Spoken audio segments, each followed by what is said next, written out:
कि अधिक से अधिक इस वीडियो को पहुंचाएं, जिससे अन्य साथी जो इस समय मानसिक अवसाद की स्थिति में हैं वो मानसिक रूप से परेशान न हो और एक नई दिशा और एक नई ऊर्जा के साथ और लगन के साथ हम सरकार से लड़ेंगे और जीतेंगे भी। उससे पहले हम कुछ खुशखबरी है, तो कुछ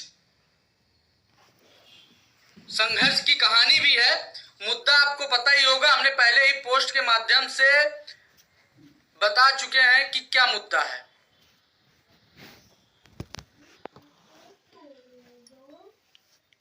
जितने भी साथी हैं जितने जल्दी जुड़ सकें तो जुड़ सकें, क्योंकि हम नहीं चाहते कि लाइव सेशन बड़ा ज्यादा लंबा जाए, कम शब्दों में आप तक आवाज पहुंच सके, यही गुजारिश है। चलो साथियों शुरू करते हैं। हमने 3 पॉइंट पे लाइव आए हुए हैं, क्योंकि लाइव बहुत लंबा हो जाता है तो लोग एक बार देखने में भी सोचते हैं और ये लाइव वीडियो अन्य साथियों तक जाता है। तो शुरुआत करते हैं अब। जैसे कि साथियों 3 मुद्दा है। पहला मुद्दा है ये है कि प्राथमिक शिक्षक भर्ती आखिर कब तक। दूसरा कि संघर्ष की शुरुआत कब तक। तीसरा आयोग का गठन कब तक। आयोग का गठन कब तक। देखिए साथियों, पिछला तो बहुत संघर्ष किया गया और भर्ती का शिक्षा मंत्री लिखित आदेश के बाद भी हम सबकी मांग अधूरी रह गई और हम सब जीती हुई बाजी को हार गए। उसका कारण यह भी हो सकता है कहीं ना कहीं सरकार को हम सब की कमजोरी का पता एहसास हो चुका है।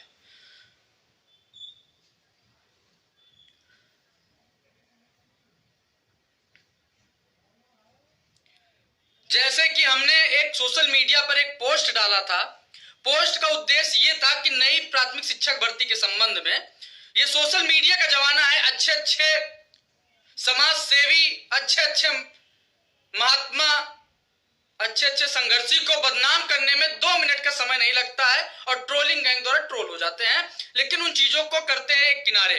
अब आते हैं संघर्ष और बातों पर, भर्ती पर और आयोग के गठन पर। आयोग का गठन के बारे में चर्चा करेंगे, उसके साथ साथ नई भर्ती के बारे में बताएंगे जो सोशल मीडिया पर चल रहा है।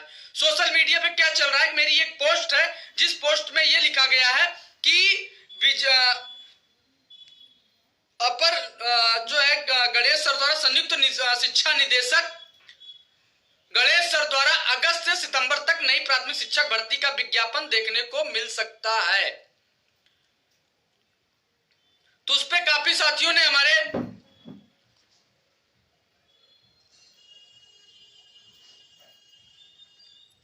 कमेंट किया कि ये भी सरकार का जुमला होगा, ये होगा, वो होगा, हर कुछ होगा। मैं ये नहीं कहता हूं मैं सरकार का समर्थन करता हूं, कभी मैंने कभी ये कहता हूं जब तक मुझे लिखित आदेश नहीं मिलता है तब तक मैं किसी चीज का भरोसा नहीं मानता हूं।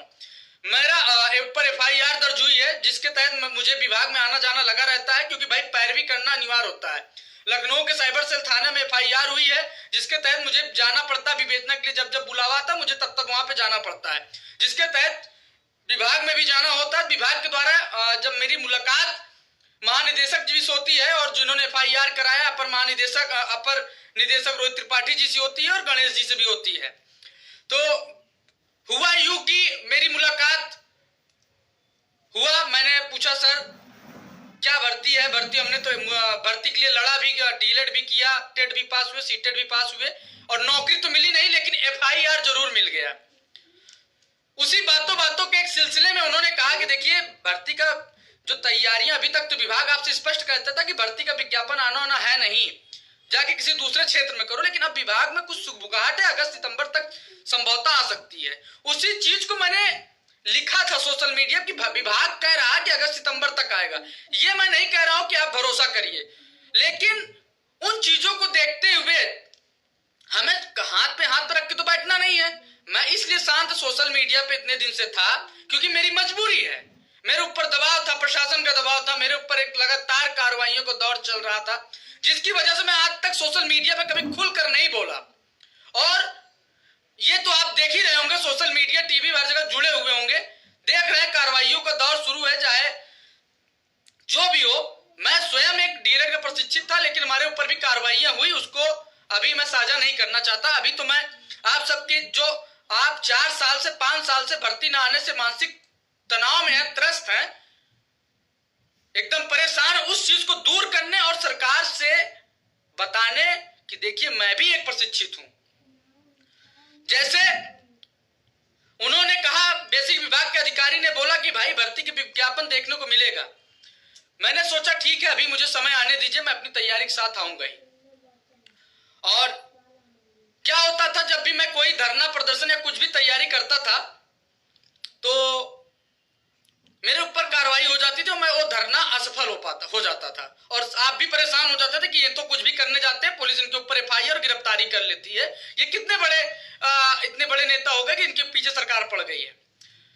तो बार बार मैं अपना दुख दर्द तो बताऊंगा नहीं, क्योंकि आप सब ऐसे ही परेशान हैं। तो मैंने अपनी पूरी तैयारी किया। कहते नहीं, जिस प्रकार से कुछ चीज की तैयारी करने के लिए, बड़ा प्लानिंग करने के लिए आपको तैयारी बेस बनाना पड़ता है, आज वही बनाना पड़ा हमें। हमने सबसे पहले दिल्ली में एक राष्ट्रीय स्तर का एक बैठक बुलाया गया, जिसमें पूरे भारतवर्ष के 22 राज्यों के 113 संगठनों को शामिल किया गया, क्योंकि ये कार्य सरकार तानाशाही हर राज्य की कर रही है। जो भी युवाओं की आवाज को लड़ता है, सरकार उसकी आवाज दबाने का कार्य करती है, चाहे हरियाणा में हो, चाहे जम्मू कश्मीर में हो, चाहे पश्चिम बंगाल में हो, चाहे पंजाब में हो। जो भी मेरे साथी जुड़े हैं उनको पता है, वो भी लाइव सेशन में जुड़े हुए हैं, मेरी वीडियो को देख भी रहे हैं, उनका कमेंट भी आ रहा है।